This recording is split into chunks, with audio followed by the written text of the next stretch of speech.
A pergunta 126 do Catecismo Maior de Westminster é: qual é o alcance geral do quinto mandamento? E qual é o quinto mandamento? Qual é o quinto mandamento, meus irmãos? Honra pai e mãe. Agora vamos fazer uma invertida. Qual é o quarto mandamento? Terceiro mandamento? Segundo mandamento? Muito especial, segundo mandamento, porque aconteceu. Primeiro mandamento? Prefácio?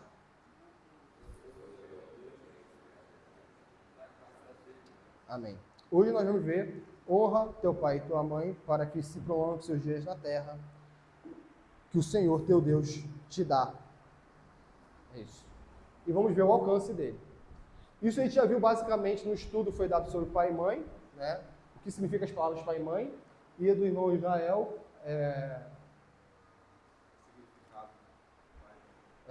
Isso aí. Então, vamos lá. O alcance geral do quinto mandamento é o cumprimento dos deveres que mutuamente temos uns para com os outros em nossas diversas relações, como inferiores, superiores ou iguais. Ok? Então, vamos ler todos juntos? O alcance...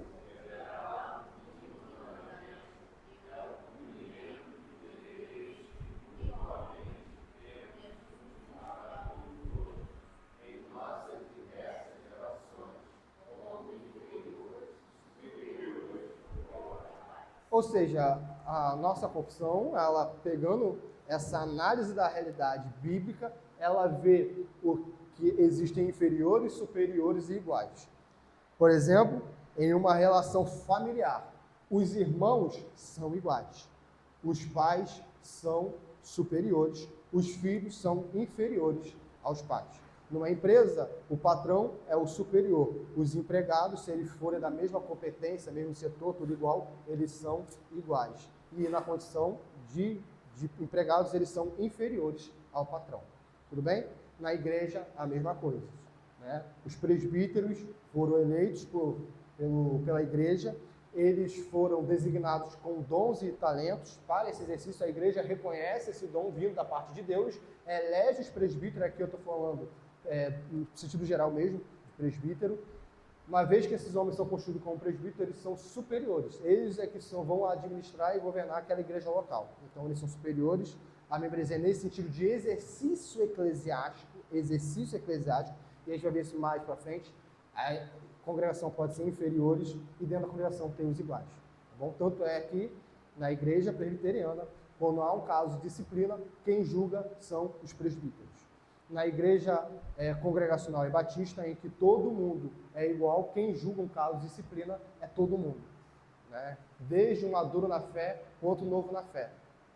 O pastor caiu em pecado, tanto o maduro na fé, quanto o indouto na fé, que acabou de se converter, ele vai julgar aquele caso. Porque a igreja toda tem essa prerrogativa. Tá? A nossa presbiteriana não. É só os anciãos, só aqueles que foram visto, né, essa qualificação para determinada tarefa. Uma vez isso colocado, uma pergunta que possa surgir na mente de muitos e que podem fazer contra nós, e é uma pergunta válida, ok, eu entendi que existem inferiores, superiores ou iguais. Agora a pergunta 126 do Catecismo Maior de Westminster está contra Gálatas 3:28? Vamos abrir Gálatas 3:28. Eu quero saber se os irmãos dizem se está contra, se não está contra, e se não está contra, por que não está contra Gálatas 3:28?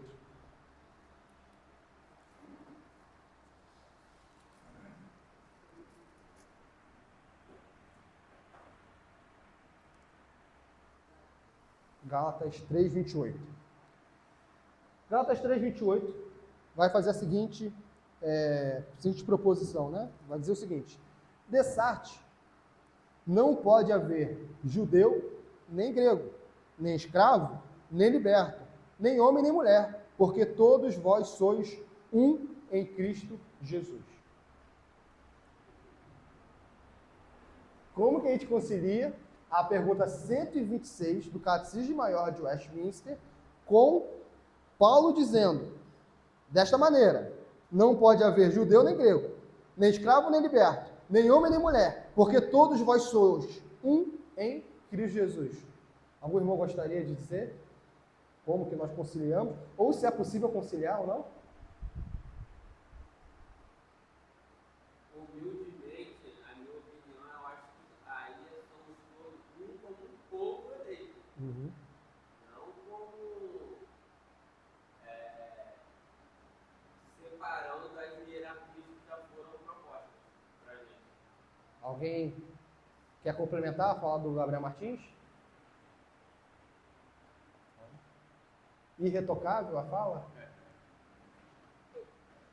É isso. O que o Gabriel falou é no sentido de eleição e no sentido de salvação.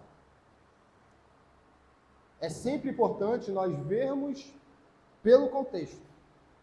Qual é o contexto da salvação?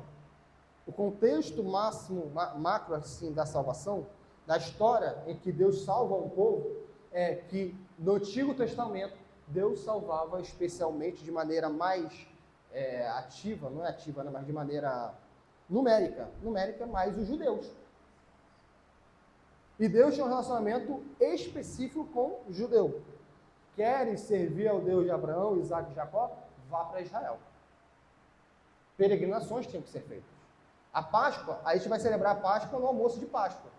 Certo? Se nós estivéssemos na antiga dispensação e fôssemos, como Cornélio, prosélitos, nós deveríamos peregrinar até Jerusalém. Porque a salvação vem dos judeus. Quando Cristo vem, quando Cristo encarna, então, o que Jesus fala para a mulher samaritana? Não, sim, os judeus estão certos, eles adoram no templo correto, no local correto, em que Deus estabeleceu por mão de Davi, Salomão, e ali está certo, tem que adorar no templo de Jerusalém.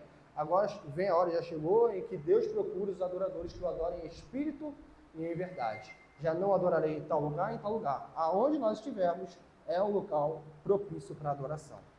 Isso significa que agora, vamos colocar assim, não há judeu nem grego. O grego não precisa sair da Grécia e ir lá para Jerusalém para adorar o Deus vivo e verdadeiro. Não precisa. O escravo também, ele não precisa necessariamente do seu senhor para ser um crente. Então, nós vemos que não pode haver nem judeu, nem grego, nem escravo, nem liberto, nem homem, nem mulher, porque todos vós sois um em Cristo, está ligado ao sentido de que todos nós estamos ou somos partícipes do corpo de Cristo. No sentido de corpo de Cristo, não há, nessa união mística da igreja com Cristo, não é porque nós somos, agora eu vou falar de sexo, tá? Não é porque alguém é do sexo masculino que ele está mais unido com Cristo do que a mulher. Não existe isso. Agora, quando nós vamos para a questão de posições, o homem é o cabeça da mulher. E aí nós vamos contra uma posição ensinada hoje em dia que um autor vai dizer, algumas pessoas apelam para Gálatas 3:28 para defender o igualitarismo, transgenerismo, né? Assimilação cultural abrangente, indiferença étnica, sociedades sem classes. Meus irmãos, existem pessoas que se denominam cristãs e aceitam todas as agendas anticristãs de hoje em dia. Mudança de sexo, uma sociedade anárquica ou igualitária. Isso não é Bíblia. O homem, a gente vai ver depois como que o homem é igual na visão bíblica, tá? Mas igualitarismo é uma visão que não pertence à Bíblia, não pertence à igreja. O igualitarismo, ela vem com uma visão completamente ateia da Revolução Francesa de igualité, liberté, fraternité, em que nós que aprendemos, cursamos a escola, pelo menos pública, isso é fantástico. Mas se a gente for para a história, foi algo cruel. Pessoas morreram por causa desses três lemas. Cristãos foram perseguidos por causa desses três três adágios, vamos colocar assim, né? Não existe o igualitarismo, como a Revolução Francesa pregou, e nem ela mesma seguiu isso, e nem como o comunismo, que é um fruto da Revolução Francesa, prega também. Não existe. Ok? Mas essas ideias são irrelevantes para o ponto de vista de Paulo. Paulo em Gálatas. A paridade que ele defende é com respeito à salvação. Não é uma confusão tal de todas as distinções humanas. A gente só entende um texto pelo seu contexto. É sempre bom a gente reafirmar isso. A gente só entende um texto pelo seu contexto. Paulo não pode falar isso aqui e depois em outros textos ele falar outra coisa. Paulo não se contradiz como escritor sagrado porque ele está inspirado pelo Espírito Santo. A Escritura não se contradiz. De fato, certas distinções foram estabelecidas na criação como entre sábado e os dias comuns. O sábado tem uma preeminência, a gente já teve uma aula sobre isso. Entre trabalho e descanso. E nos papéis de sexo, aqui ele coloca gênero. Essa realidade informa a validade geral e permanente das três categorias que Paulo menciona. Papéis de gênero, homem e mulher, distinções sociolaborais, escravo-livres, e etnia, judeu e grego. E aí o autor continua, homem e mulher. A obra de Cristo não anula os papéis de gênero. Não há contradição, por exemplo, entre Gálatas 3:28 e Efésios 5:22, que a mulher tem que estar subordinada ao seu marido. O homem é o cabeça da mulher. Essa é a visão bíblica. O homem é o cabeça da mulher. Mas não há contradição entre o homem ser cabeça da mulher e ambos serem iguais e concerne a estarem unidos com Cristo. Pois diz respeito à salvação. O fato, é o que o Gabriel Martins trouxe, o fato de Gálatas 3:28 está dizendo com respeito à salvação. Não está falando como que é a norma de um lar cristão. Esse não é o assunto de Paulo. Não é o assunto de Paulo. Muitas pessoas querem tirar doutrinas de algo que o apóstolo ou os escritores bíblicos não estão falando. E vai de série de coisas. Tem gente que quer pegar um endosso para um batismo que o texto não está nem falando de batismo. Ou de profissão, ou de qualquer coisa. Não é assim que se interpreta a Bíblia. Então, Gálatas 3:28 fala de salvação, o outro diz respeito aos papéis no lar. Certas distinções também perduram na igreja, como a distinção que permite apenas homens qualificados cumpram o ofício da igreja. A visão hoje de que a mulher pode ser pastora, né, presbítera, é uma visão antibíblica. E não pode ser justificado com Gálatas 3:28. Eles vão justificar isso em Gálatas 3:28, mas não é em Gálatas 3:28 que se justifica isso. Por quê? Aí tem texto que, quando Paulo está falando de pregação, Paulo está falando de um texto específico. Umas vezes Gálatas 3:28 é a carta para a pessoa fazer o que ela quer. Ah, não, eu quero, exemplo, sei lá, quero botar dança na igreja. Aí a liderança fala, dança na igreja não pode. Gálatas 3:28, mas todos nós somos um. Quem é você para impedir a dança na igreja? A liderança vai falar, nós fomos constituídos por Deus na eleição pelo povo. E a Bíblia mostra, a gente já teve isso no PIT, já temos isso no catecúmeno, de que dança não é algo que deve estar estabelecido no culto. Ponto. Acabou. Nem teatro. Não deve. Escravo livre. A súplica de Paulo a Filemão pressupõe distinções sociais e trabalhistas, mas ele traz o evangelho para lidar com essa diferença. Lembrando a Filemão que ou seja, Filemão e Onésimo, estavam em um relacionamento superior e inferior, mas eram, antes de tudo, irmãos unidos em um Salvador. Olha a complexidade. Escravo livre. Paulo está devolvendo o escravo fujão. Ele está devolvendo o escravo fujão. Mas, ainda que o escravo fujão voltasse, o seu senhor, ele poderia continuar como irmão, tendo aquele homem como escravo. Poderia. Aí vai ter uma discussão se continua ou se não continua. Mas poderia. A escravidão, quando a gente vai para a história humana, ela é, muitas vezes, algo que acontece por fatores circunstanciais. A gente não vai entrar nisso. Mas A escravidão, muitas vezes, não é um mal moral. Ela pode se tornar um mal moral, mas ela é um mal circunstancial. Okay? Assim como a guerra é um mal circunstancial e não necessariamente um mal moral. Não é uma moral necessariamente, aí vai ter que ver cada caso um caso. Então, por exemplo, o calvinismo, que a gente vai ver, batalhou para acabar com a escravidão. Os livros que nós aprendemos na escola não demonstram que foi um cristão inglês que batalhou contra a escravidão. Wilberforce.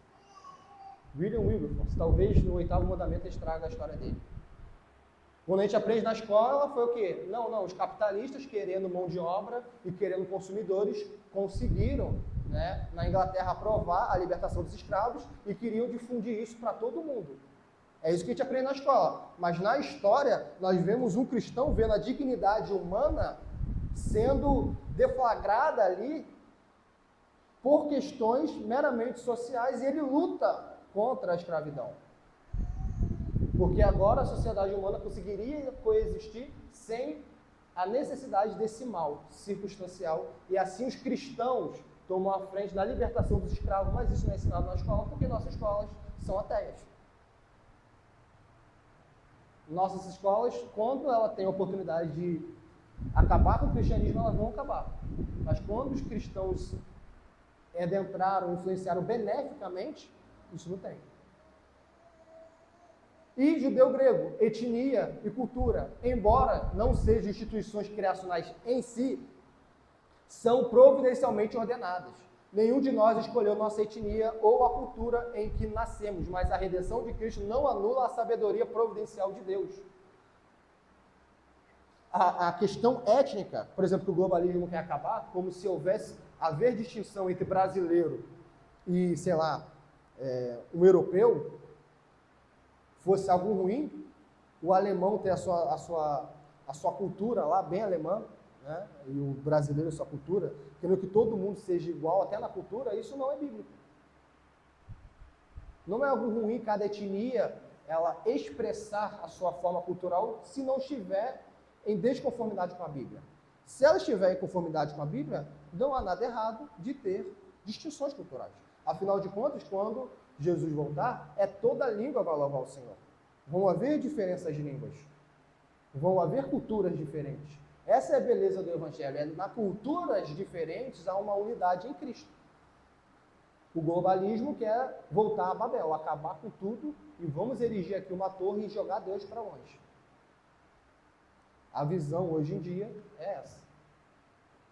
Com Cristo, nós continuamos distintos, mas nós somos um em Cristo. Ainda que tenhamos modos de pensar diferentes, não questão moral, mas raciocínio.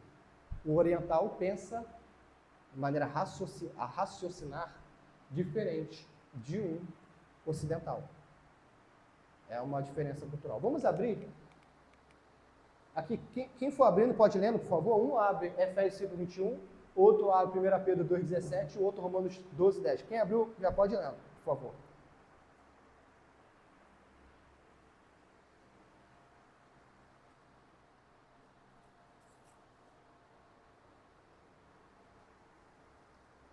Efésios 5:21. Sujeitem-se uns aos outros, no temor de Cristo. Tá bom. Outro, 1 Pedro 2:17.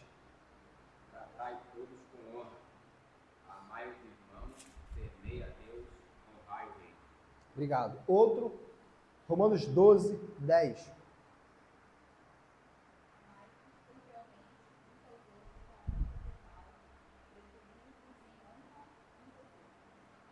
Vamos lá. Ainda que nós tenhamos essa questão de superiores, inferiores e iguais, isso não anula, que agora a gente vai ver a cosmovisão calvinista, a cosmovisão bíblica, isso não anula que não importa em qual condição nós estamos, senhores, superiores, inferiores ou iguais. Nós sempre temos uma obrigação e um dever de servir. Efésios 5:21. E também Romanos 12:10, que até ele leu. E o Jorge, ele leu dessa questão da conveniência e mostrando o que? A sujeição ao rei. Sujeição ao rei. E aqui é rei humano, tá, gente? Aqui é rei humano. E para nós hoje, as autoridades constituídas sobre nós. Então, isso colocado, agora a gente vai para uma visão, a visão calvinista e o relacionamento entre os homens. Então, a gente deu uma abordagem contra a interpretação equivocada e completamente errada de Gálatas 3:28, que muitas pessoas têm hoje em dia. E agora nós vamos ver essa visão calvinista na história, segundo Abraham Kuyper. Então, tudo que a gente vai trazer aqui é falas do Abraham Kuyper, tá? Abraham Kuyper, para aqueles que não sabem, foi um pastor, político, escritor, jornalista. Ele foi, com tudo que ele poderia fazer para propagar o evangelho, ele fez. E ele mostrava que nós vivemos em uma sociedade de cosmovisões. Não existem, meus irmãos. Aqueles que ficaram mais atentos, nos últimos 10 anos para trás, teve um boom aí de cosmovisão. Cosmovisão, livro de cosmovisão, conferência de cosmovisão. Tem na internet, se botar cosmovisão vai ter mais. Mas não existe cosmovisão sem lei de Deus. Muitos falaram de cosmovisão, pouco se falou de lei de Deus. Não tem cosmovisão sem lei de Deus. Não tem. E aqui no quinto mandamento a gente vai usar isso para inserir essa ideia. A cosmovisão do cristão, ela é pautada na lei de Deus.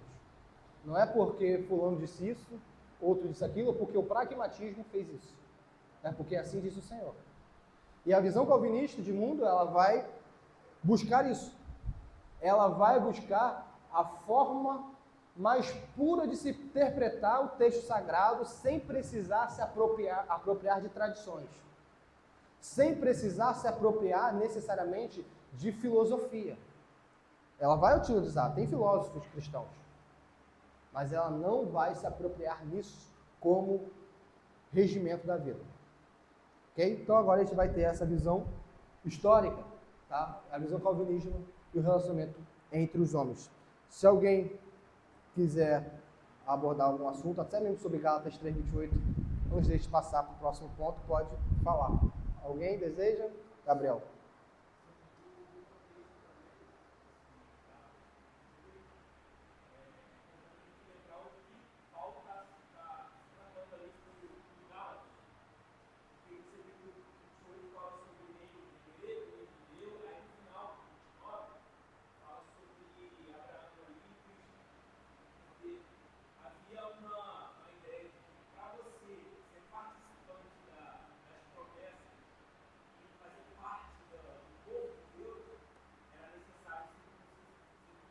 Uhum. E aí o Paulo fala do batismo desse texto,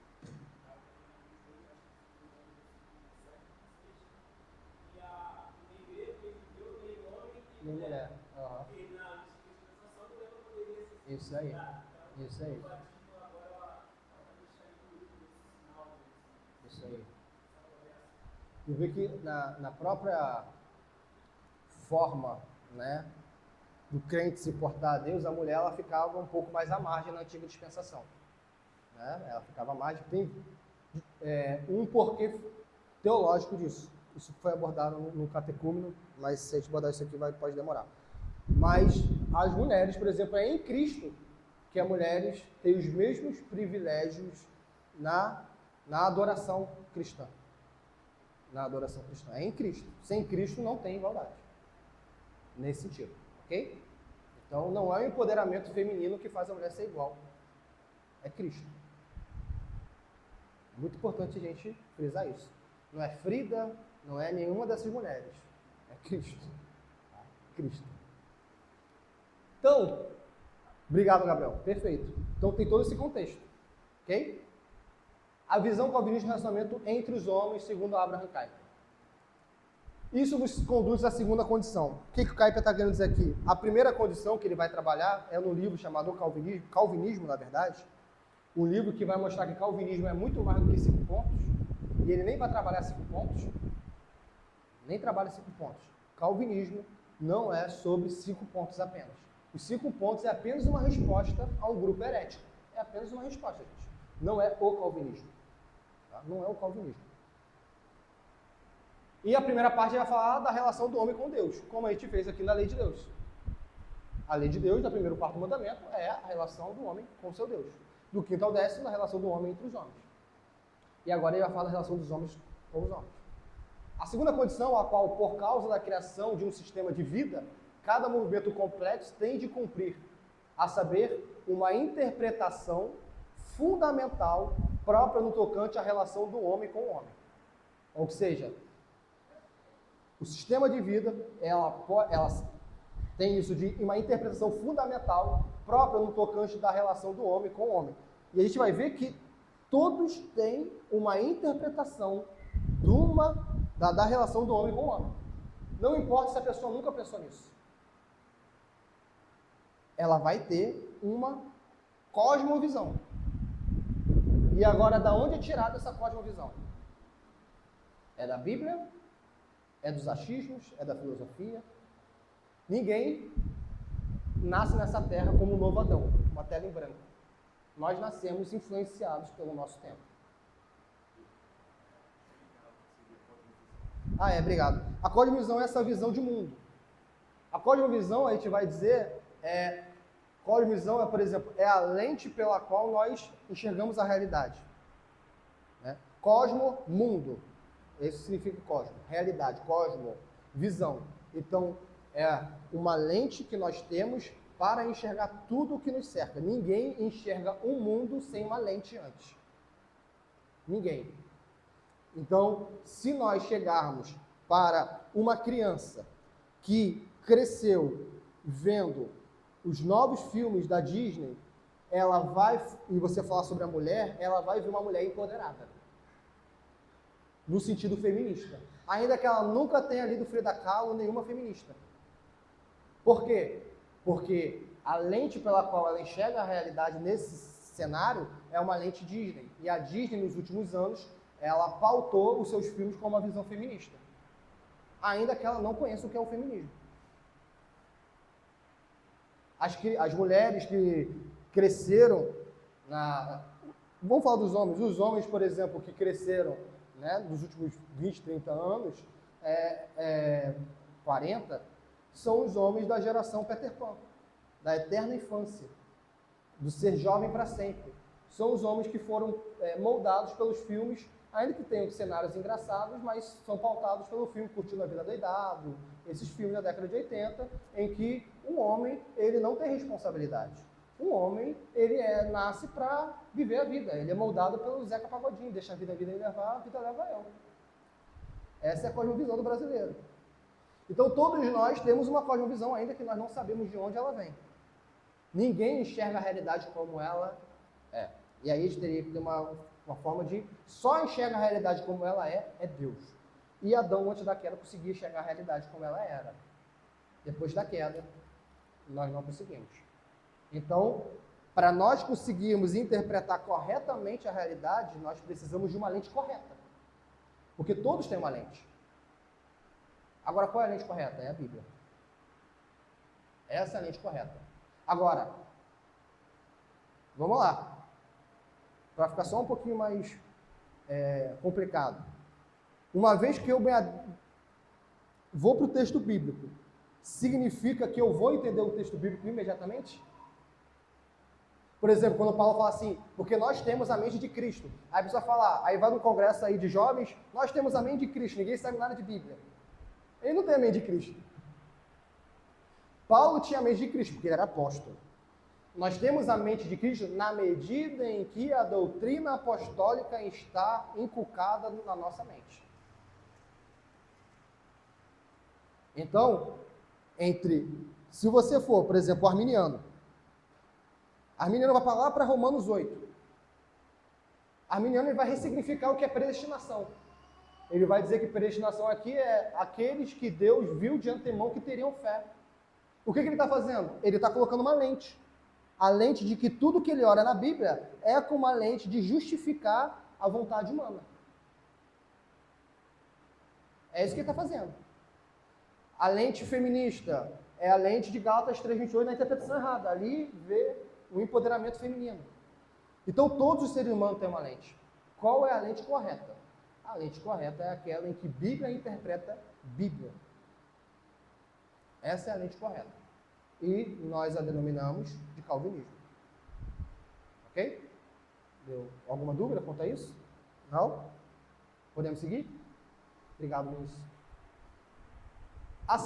Então, como nos posicionamos para com Deus é a primeira. E como posicionamos para com o homem é a segunda questão principal que decide a tendência e a construção da nossa vida. Então, a nossa construção da nossa vida, né, é a segunda questão que decide essa tendência. Vamos falar assim. Nós vamos ver daqui a pouco, a partir de agora, a multiformidade da raça humana. A interpretação peculiar do calvinismo ela vai vir no final. E no meio disso, a gente vai ter as visões deturpadas, que regem o presente século.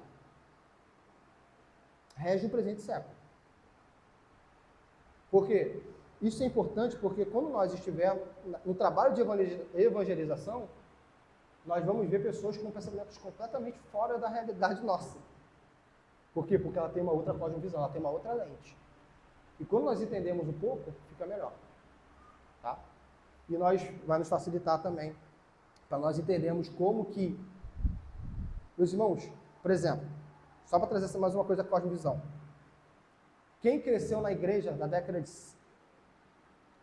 no século XX, século XXI, a Bíblia é só para a nossa experiência pessoal. A Bíblia é apenas... Ela é para isso, essa é o principal. Mas ela não é apenas para a sua salvação. Ela é para a salvação. Mas ela é também para toda boa obra. Então, quando o cristão muitas vezes sempre interpretou a Bíblia como sendo apenas para ser salvo, para não ir para o inferno, e para ter uma experiência mística com Deus, ele perdeu as verdades bíblicas. E o que ele fez?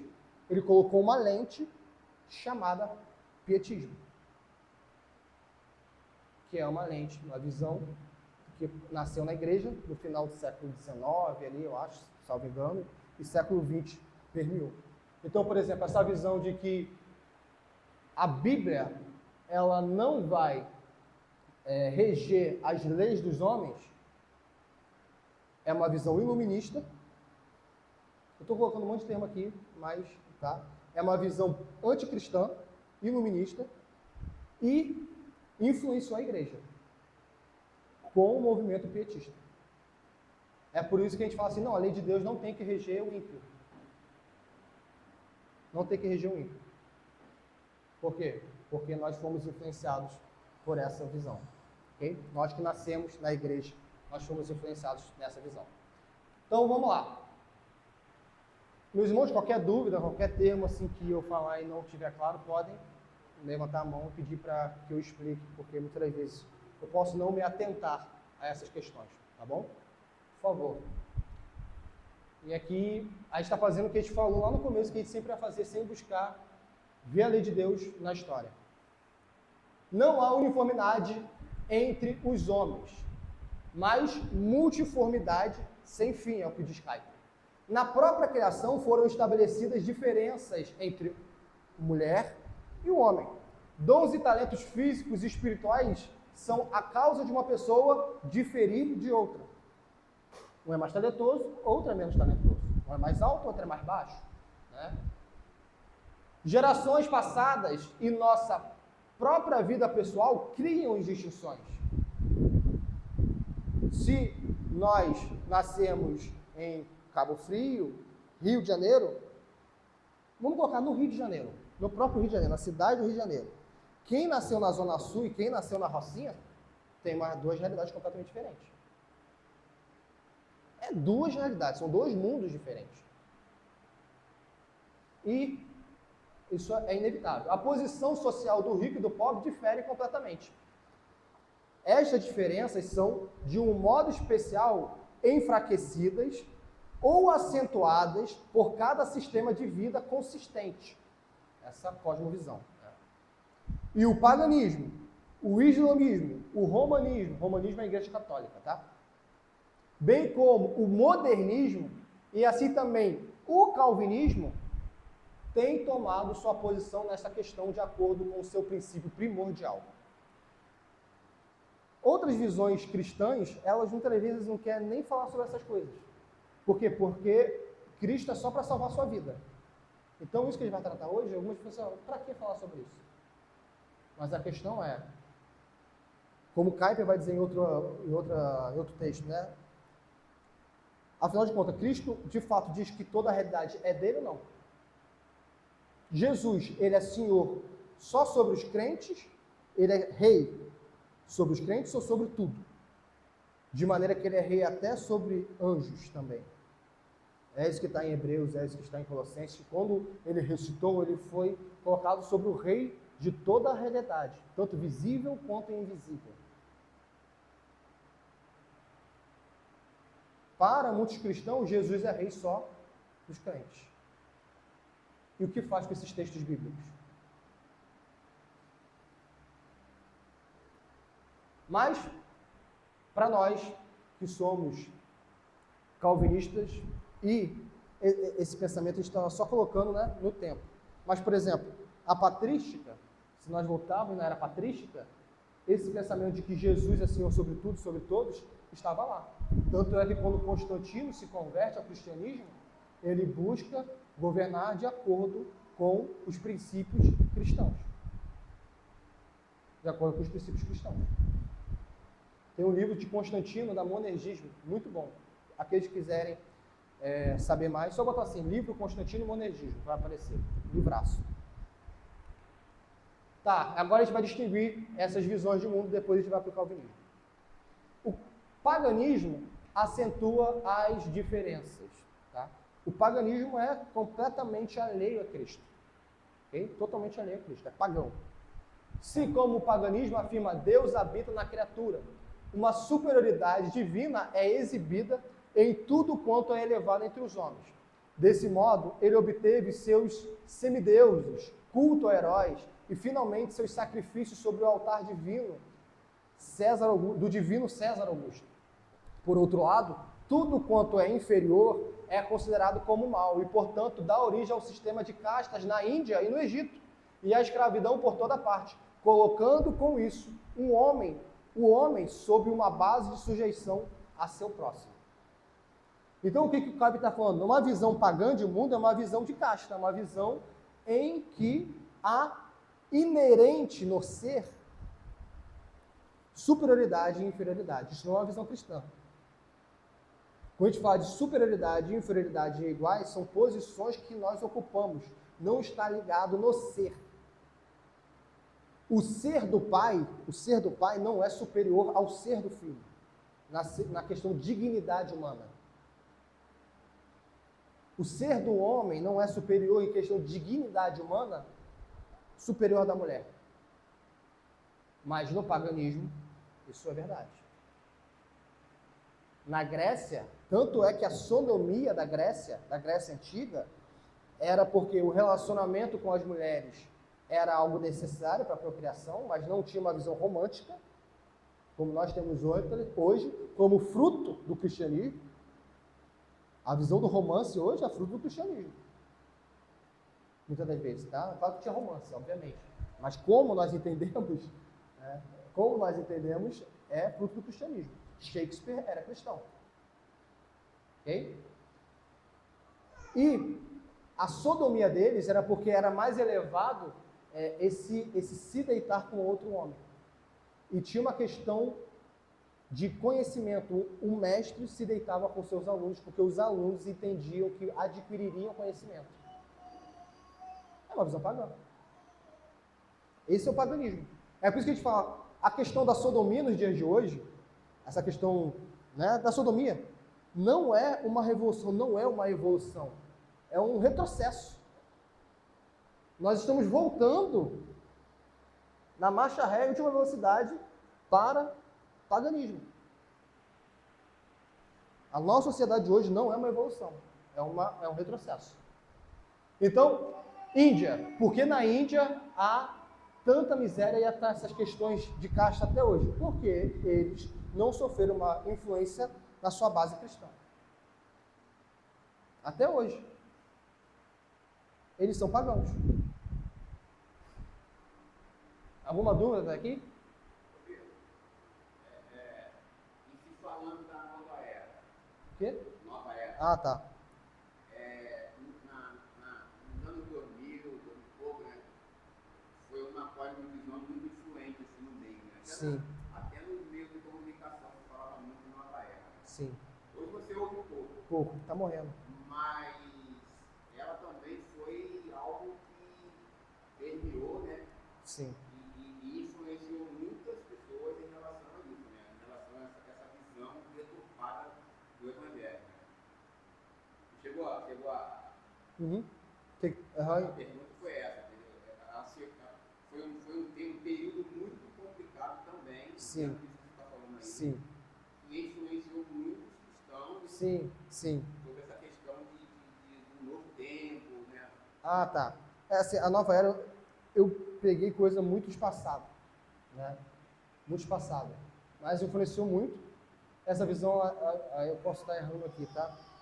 Até essa visão meio romantizada da natureza, ela é oriunda disso, né? O cristão, ele vai para a natureza não com essa visão romântica da natureza, mas como obra da criação de Deus. Na criação não há Deus. Na criação não há o ser divino ali na criação. A criação manifesta a glória de Deus. A visão de tudo é Deus é uma visão pagã. Porque tudo não é Deus. Essa cadeira não é Deus. A Praia do Forte é linda, ela não é Deus. Ela manifesta a glória de Deus. Então, muitas vezes a visão de mundo pode ter influenciado e a questão também de como rege a sua vida. Mas eu não posso também entrar muito, porque eu não estudei muito a questão da nova era, né? Então, o islamismo e o catolicismo acentuam as diferenças. Depois a gente vai para o principal, que é o modernismo. E vamos para o calvinismo. Sobre o islamismo, que sonha com o paraíso de Urias, que é a questão sexual ali no paraíso deles, né? A sensualidade usurpa a autoridade pública e a mulher é escrava do homem. O mesmo ocorre com o kafir, que é o escravo dos muçulmanos. O romanismo, tendo raiz em solo cristão, domina o caráter absoluto da distinção e o devolve relativo, a fim de interpretar toda a relação do homem com o homem hierarquicamente. Toda a relação, estou falando. Nós não interpretamos toda a relação hierarquicamente no sentido de que há um valor inerente na pessoa que faz ela ser superior. São posições que Deus coloca a pessoa. Ok? Para a visão romana, não. Agora, pouco menos influenciado, mas o romanista, ele, uma visão filosófica, ele é influenciado por Aristóteles. Tudo é hierárquico. Tanto é a Igreja Católica, Papa, arcebispos e assim vai. Tá bom? Há uma hierarquia entre os anjos de Deus, uma hierarquia na Igreja de Deus e assim também uma hierarquia entre os homens, conduzindo a uma interpretação inteiramente aristocrática da vida como a encarnação do ideal. Então, eles têm uma visão... Aqueles que, por exemplo, têm acompanhado o crescimento do catolicismo no Brasil, demonstra isso. É uma visão muito filosófica. Muita filosofia, pouca Bíblia. Muita filosofia, pouca Bíblia. Tá? Lembremos, Paulo em Atenas não teve muita conversão, porque a filosofia, muitas das vezes, a sabedoria humana, ela não compreende a sabedoria de Deus. Tá? É loucura. Então, o evangelho, para o filósofo, é loucura. É o que Paulo vai trazer em 1 Coríntios, na filosofia humana. E o modernismo, que aqui, meus irmãos, é o que nos influencia mesmo. A gente está vivendo na pós-modernidade. A gente não é... Aí tem uma discussão. Mas na maioria dos... Vamos dizer que eles vivem na pós-modernidade. Finalmente, o modernismo, que nega e abole toda a diferença, não pode descansar até ter produzido mulher-homem em homem-mulher. Ou seja, não tem distinção hoje de sexo. E a gente vê isso nas roupas. As roupas, muitas vezes, não expressam a feminilidade e não expressam a masculinidade. Porque a visão das pessoas que regem a moda hoje em dia é a visão homem-mulher, mulher-homem. Pega as roupas antes do século XVIII, antes do século XIX. Não estou dizendo que é para replicar, mas existe um porquê. Meus irmãos, ninguém, ainda mais na elite, a elite é aqueles que governam o mundo. As grandes empresas da moda, as grandes instituições de ONGs, os governantes, os filósofos, os acadêmicos, Tudo que eles fazem tem um porquê. Tudo tem um porquê. Nós, quando vem até nós, já vem muito diluído. Eles pensaram, para nós veio diluído. Para nós veio uma propaganda publicitária da última moda em que está uma atriz global se vestindo. Para nós veio diluído. Para a pessoa que está falando da Disney aqui, para a criança do empoderamento feminino, que ela viu o filme da Disney, é algo tranquilo. Agora, para quem escreveu aquele roteiro ali, ela estudou. Ou de quem ela aprendeu, foi estudado. Estudou a raiz do feminismo. Estudou o método de aplicação do feminismo. E a gente só é alvo. Tá? A gente só é alvo disso. E colocando distinção em um nível comum. Destrói a vida por colocá-la sob a maldição da uniformidade. Igualitarismo é maldição. Igualitarismo. Depois vai ver a igualdade em Cristo. Um tipo deve responder por todos. Uma uniformidade, uma posição e um mesmo desenvolvimento da vida. E tudo quanto vai além e acima disto é considerado como um insulto à consciência comum. A gente viu isso nas escolas. O garoto que é proficiente, ele é prejudicado porque os outros são mais devagares. Pode ver, a orientação do professor é que ele reja a aula dele para aqueles que estão no fundão, não querendo prestar atenção na aula. Aí a gente começa a entender por que eles têm poucos intelectuais no século XXI. Nos séculos passados, quem não quer aprender, não aprenda. A escola é para quem quer aprender. No século XXI é dessa uniformidade. Não, ele não quer aprender, mas você tem que ensinar. Aí você pega aquele que quer aprender e coloca a aula lá embaixo. É isso.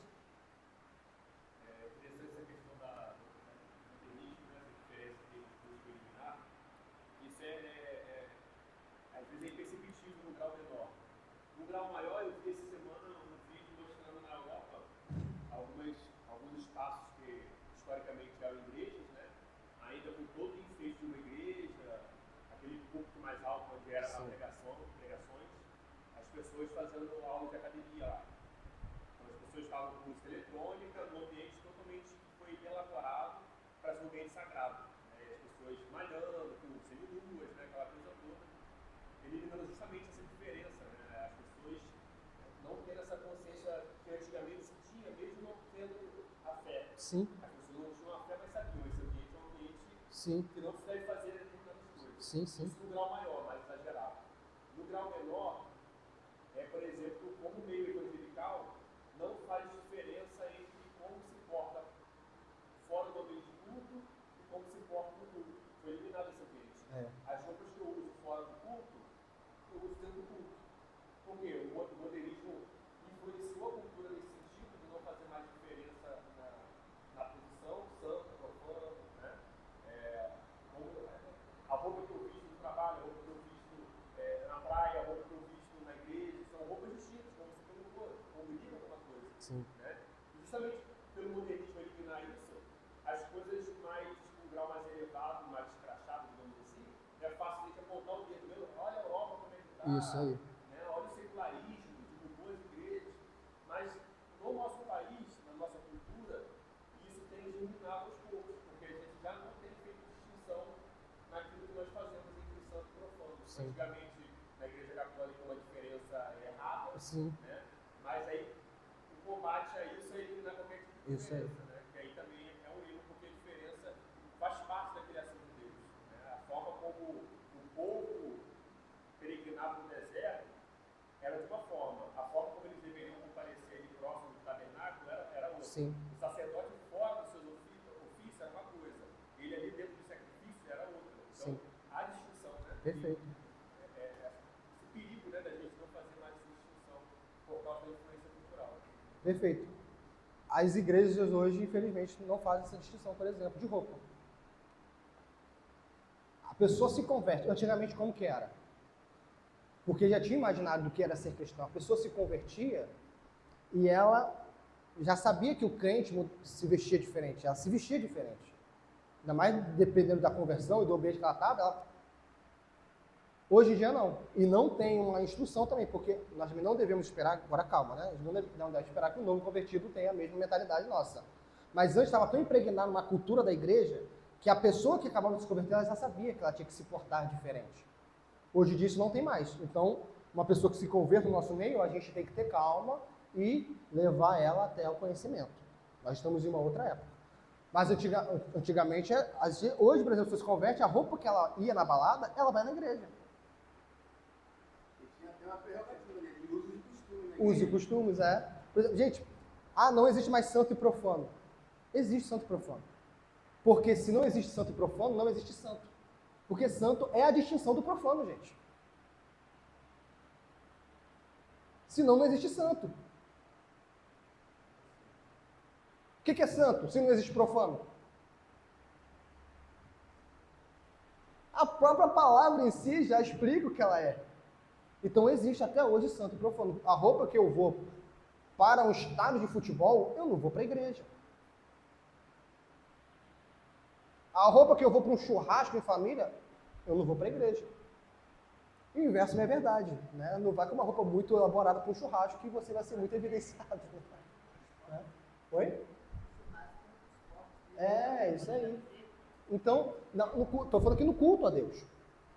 Porque existe uma comunicação, aí teria que ter uma aula de culto, mas uma comunicação que nós queremos passar, que a gente está cultuando um Deus que é mais sublime do que o juiz da terra. Essa comunicação que a gente passa quando a gente está vindo para a igreja, todo mundo vê a gente como bem trajado, não estou falando da última moda, mas bem trajado, com reverência, indo para a igreja. Por quê? Porque se as pessoas vão com reverência para o fórum, eu vou com muito mais reverência para a igreja. Porque o juiz que eu estou adorando na igreja é muito superior ao juiz do fórum. Há uma mensagem a ser passada. Há uma mensagem. Então, o modernismo ele vem tirar essas distinções, como o Vinícius falou, que é macro, que é micro. Sentido amplo ou sentido pequeno. Agora, a interpretação do calvinismo, ela tem a sua peculiaridade. Porque, do mesmo modo, o calvinismo tem derivado de sua relação fundamental com Deus, uma interpretação peculiar da relação do homem com o homem. Ou seja, porque eu tenho uma relação com Deus, primeiro a quarto mandamento. Porque eu tenho, por isso, entendem? Ela é derivativa. Por isso que a primeira parte da lei é a nossa relação com Deus. E a segunda parte da lei é a nossa relação com o próximo. Nós não podemos esquecer. Agora a gente vai ficar do 5º ao 10º mandamento só falando da relação do homem com o homem. Mas o pressuposto é a relação de Deus com o homem. Senão a gente fica uma religião horizontal. E esta é a única relação verdadeira que desde o século XVI tem dignificado a vida social. Essa visão calvinista. Se o calvinismo coloca toda a nossa vida humana imediatamente diante de Deus, então segue-se que todos, homem ou mulher, rico ou pobre, fraco ou forte, obtuso ou talentoso, como criatura de Deus e como pecador perdido, não tem de reivindicar qualquer domínio sobre o outro, e que permanecemos como iguais diante de Deus e, consequentemente, iguais como seres humanos. Essa é a igualdade bíblica. Nós somos iguais. Nós não podemos... A hierarquia que o romanismo, o islamismo e o paganismo defende é de ter domínio sobre outro homem. É sobre o clérigo ele ter domínio sobre a igreja. Esse é o romanismo. Não é assim? Então vai não confessar para o padre os seus pecados, que você não vai para o céu. Você precisa confessar para aquele homem. Você precisa estar debaixo do Papa. É um domínio de um homem, outro homem. Qual é a visão bíblica? Nós não precisamos de nenhum outro homem, exceto o homem, Jesus Cristo, o homem Deus, para sermos salvos. No que concerne a salvação, nós não precisamos de nada mais do que Jesus. Por isso, não podemos reconhecer qualquer distinção entre os homens, exceto a que foi imposta pelo próprio Deus, que nós já vimos lá no começo. Visto que ele deu a um autoridade sobre o outro, ou enriquece um com mais talentos do que o outro, para que o homem, olha só, agora a justificativa, o objetivo, para que o homem de mais talento sirva um homem de menos, e nele sirva a Deus. Na visão pagã, na visão islâmica, aquele que é superior, nesse sentido, é inerentemente a ele. E a sua superioridade é para ser servido. Na visão bíblica, a superioridade está ligada à posição e não a uma inerência. Não, a pessoa não é superior em si. E a sua posição de superior é para que ela sirva ao inferior. Na sua posição. É por isso que, por exemplo, a nossa visão que nós temos quanto à política é uma visão democracia calvinista, dos pais fundadores dos Estados Unidos, ou ateia da Revolução Francesa, em que nós falamos toda hora que o governante tem que servir o povo. Isso veio da onde? Isso vem do pensamento inglês, que foi aplicado nos Estados Unidos e depois foi pervertido na Revolução Francesa. Tanto é que nesse livro, o Abraham Kuyper vai falar para os americanos, que ele está falando para os americanos, é uma palestra nos Estados Unidos, para eles não saírem da rota, porque eles eram uma nação que foram fundados numa república cristã. Eles não poderiam sair da rota e ir para a Revolução Francesa, que é uma visão de mundo completamente diferente. E eles saíram da rota. Os Estados Unidos hoje, eles têm uma sua democracia mais influenciados pela Revolução Francesa, no pensamento do povo, do que pelos pais fundadores calvinistas. Ok?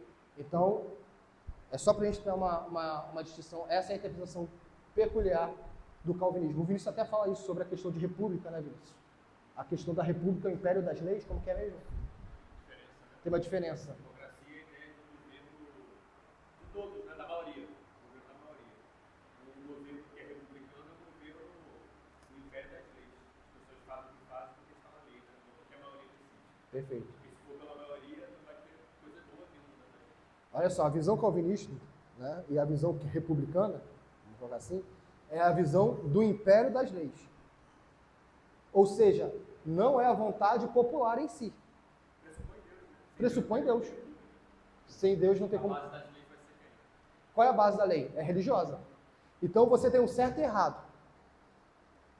A vontade popular não vai pegar e mudar o que é certo e o que é errado. Existe o império das leis. A vontade popular vai ser amoldada ao império das leis. Hoje, a revolução até da Revolução Francesa, ela é o quê? Não existe verdade absoluta. Então, não existe império das leis. Existe a vontade popular. Então, se a pessoa quer abortar e todo mundo concorda, pode abortar. Mas na revolução, na visão republicana, meus irmãos, não importa se 51% do país queira abortar. Não poderá abortar. A visão bíblica. Porque a verdade vai ser sempre verdade. Não importa a quantidade de pessoas que contrariem a verdade. Na verdade, na política hoje americana, o Partido Republicano ele vai nessa linha, né? Ele busca nessa linha. Já mais pervertido também, mas busca nessa linha. Né? Busca nessa linha. O calvinismo condena as desigualdades impostas e dignifica a pessoa humana. Ok? Por isso, o calvinismo condena não simplesmente toda escravidão aberta ou sistemas de castas. Ok? Mas também toda escravidão dissimulada da mulher e do pobre. Ele está vivendo uma situação ali do início do século XX em que também as mulheres não eram contempladas em muitas coisas. Ele opõe-se... Então, vamos lá. Nós não precisamos ser calvinistas, nós não precisamos ser feministas para falar sobre a igualdade da mulher. Basta ser bíblico. Não precisa pegar a pauta do feminismo. Não precisa. Ele opõe-se a toda a hierarquia entre os homens. Não tolera a aristocracia, exceto a que é capaz, quer na pessoa ou na família. A família existe uma aristocracia, né? Pela graça de Deus, de exibir superioridade de caráter, talento. De mostrar que não reivindica esta superioridade para autoengrandecimento ou orgulho ambicioso, mas para gastá-lo no serviço de Deus. Assim, o calvinismo foi obrigado a encontrar sua expressão na interpretação democrática, e ele coloca a democracia americana dos pais fundadores como fruto do calvinismo. Essa é a visão do Abraham Kuyper. Não somente dos Estados Unidos, não. Da Holanda. A Holanda é um país democrático. Estou falando aqui do século XX, tá, meus amigos? Final do século XIX, século XX. Me perdi onde eu estou. Encontrar os democratas da vida. A proclamar a liberdade das nações e a não descansar até que, tanto política como socialmente, cada homem, simplesmente porque é homem, seja reconhecido, respeitado e tratado como uma criatura criada à semelhança de Deus. Essa visão que a gente tem, por exemplo, do empregador tratar bem o empregado, ela tem uma origem cristã. Veja, faz um estudo como são os empregados em Dubai. Bota no Google lá. Como que são tratados lá em Dubai, no islamismo? Daquela coisa linda.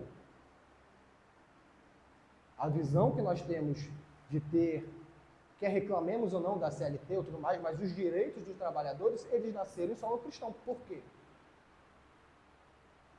Porque o patrão não é superior hierarquicamente, como ser indivíduo ao seu empregado. Tá? E para a gente ir para o final, algumas considerações ou perguntas para a gente dar uma arrematada e concluir o estudo. Alguma pergunta ou interpretação? Ou consideração? Essa questão da calvinismo, né? A Imago Dei, é um livro que vai falar sobre direitos humanos, né? Não há direitos humanos sem religião. Sim, perfeito. O que protege os direitos dos homens é justamente o absoluto, aquilo que não pode ser mudado na história, né? Que é justamente o Deus, né? Deus fundamenta o direito à vida e tudo mais, né? Ao trabalho. E é interessante porque diante de Deus, quando fala que todos nós somos iguais, a visão cristã, né? É você imaginar várias pessoas, mas o interessante, sem os ofícios, sem classe social, sem nada disso, né? Isso então, aí. o juiz e o homem mais pobre, diante de Deus, são apenas homens. Perfeito. Que portam a imagem de Deus. O ofício não serve para nada. Perfeito. O dinheiro na conta bancária não serve para nada. Perfeito. E essa visão cristã é maravilhosa, porque não é, você colocou a visão das religiões pagãs, né? Isso aí. É uma religião que quando a divindade olha para aqueles seres, ela vê a posição que ele está. Isso e aquilo aí. torna a dignidade maior em relação ao mais pobre que está numa casa Sim. inferior, né? Sim. Então, realmente, é maravilhoso isso, né? A gente não tem noção a cosmovisão, porque nós vivemos toda essa questão cultural, que por mais que corrompida, ainda tem um eco do cristianismo, né? Sim. Por exemplo, quando tentavam impedir pregadores de pregar no metrô do Rio, pessoas não cristãs se rebelaram contra a empresa, né? Por quê? Existe uma dignidade ali, né? O cara só está pregando, né? Então, isso está enraizado numa cultura, não é à toa. Sim. Né? A gente não sabe a origem disso. Sim. Mas a origem disso é porque a influência brasileira é uma influência cristã. Isso aí. Por mais que seja católica, é cristã. É cristão. Né? É cristão. Agora, você colocou, vai na Índia. Isso Olha aí, aí. eu estava vendo um vídeo essa semana de um missionário que tem um projeto na Índia, que um dos projetos dele é arrecadar dinheiro para libertar famílias cristãs. Ou seja, há escravidão na Índia ainda. Ninguém fala disso, né? Ninguém fala disso. A escravidão foi eliminada. Não, na Índia é normal ter escravos. Na África também, até Na hoje. África também até hoje. E porque envolve a questão de dignidade. Isso aí. Aquela pessoa, ela é escrava porque ela tem uma dignidade. Isso aí. Ela é um subproduto do gênero humano. Casta. Essa é a visão. E aí esse projeto missionário é justamente isso. Bacana. Aqueles que se converteram são a ideia de trazer tanto a libertação espiritual, como também, claro, quando possível, uma libertação também Sim. física, né? Sim. E da escravidão. Esse projeto lá. Paulo fala, por mais que nós não sejamos. Vou reformular. Paulo fala em 1 Coríntios que aquele que tem a oportunidade de se encontrar liberto, o escravo que pode se libertar, assim o faça. Porque para o cristão, sempre, sempre, sempre, a liberdade foi melhor que a escravidão. Sempre. Agora, meus irmãos, a verdade é essa, nós não temos o vislumbre da glória do Evangelho impactando as nações. Por que esse estudo é importante nós termos essa perspectiva caipiriana? Também tem de Rushdoni, tem, né? Mas essa é perspectiva. Por quê? Porque nos é passado, sempre quando fala da religião cristã, uma vez a gente fica até com vergonha de falar que somos cristãos. A gente fica com vergonha. Porque o cristianismo é essa loucura que a gente vê hoje em dia. Pessoas rodopiando, pessoas que não têm discernimento para nada, fala que falaram, veio Deus na cabeça delas, elas falam qualquer asneira. É isso que é cristianismo. E quando nós vamos para a história, o cristianismo para as escolas é o perseguidor. É o cara que bota a bruxa e queima a bruxa. Para eles, cristão é isso. Cristão é o que faz guerra. Aí nós vamos na realidade de Deus, que essa realidade, a história humana é a história de Deus, que Deus está. Nós vemos isso. Meus irmãos, as nações mais livres são as nações cristãs. As nações mais livres. Tanto que tem autores que vão dizer assim, a própria Revolução Francesa, o próprio comunismo, eles são seitas cristãs, em qual sentido? Que eles não poderiam ter nascido em nenhum outro solo do que o solo cristão. Porque Marx pega e perverte o cristianismo. Pega o comunista e vai para Dubai. Tenta ver se tem algum comunista em Dubai. Ou na Índia. É uma perversão do cristianismo. É por isso que algumas pessoas aceitaram, porque eles já tinham um solo cristão e perverteram. A mentira, o que é a mentira? Mentira não tem essência em si. Mentira é perversão da verdade. Marx perverteu a verdade. A Revolução Francesa perverteu a verdade. Essa verdade de que, aos olhos de Deus, todos somos iguais. Ou seja, quando Deus olha um rei, ou olha um plebeu, quando ele olha um juiz, quando ele olha para hoje, alguém da Suprema Corte Federal, o presidente da República, ou o mendigo, diante de Deus, é a mesma coisa. A gente continua afirmando isso. Isso é a parábola do rico e Lázaro, gente. É a parábola do rico e do Lázaro. Todo mundo achou que o rico era superior inerentemente em si. E Lázaro era alguém que, um qualquer, nem olhavam para ele. Os cães lambiam as feridas dele. Provavelmente ele era paraplégico. Mas nos céus, quem entrou? Nós não devemos ficar olhando a realidade como um ímpio olha a realidade. No nosso trabalho, todos são iguais diante de Deus. Todos merecem ouvir o Evangelho. E na nossa família, a mesma coisa. E uma lição que nós temos para aqueles que querem defender a fé cristã, que hoje é muito atacada. Meus irmãos, bendita a nação cujo Deus é o Senhor. Quando nós falamos da lei de Deus influenciando a nação, não é o radicalismo que as pessoas pregam. A visão parece que quando a gente fala da lei de Deus influenciando as leis humanas, parece que a gente quer fazer uma revolução quase islâmica. A libertação dos escravos é a lei de Deus influenciando a lei dos homens. A mulher entrando no ingresso ao trabalho é a lei de Deus influenciando a lei dos homens.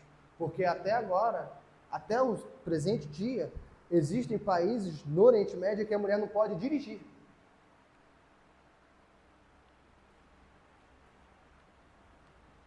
Por que o nosso pode? Porque homens e mulheres são iguais diante de Deus, ainda que tenham funções, ainda que tenham papéis. Bendita a nação cujo Deus é o Senhor. Meus irmãos, se a nação brasileira fosse regida pela lei de Deus, nossa nação seria maravilhosa. Teria seus erros? Teria, porque são homens. Mas seria muito melhor do que a nação que é hoje. Quer falar?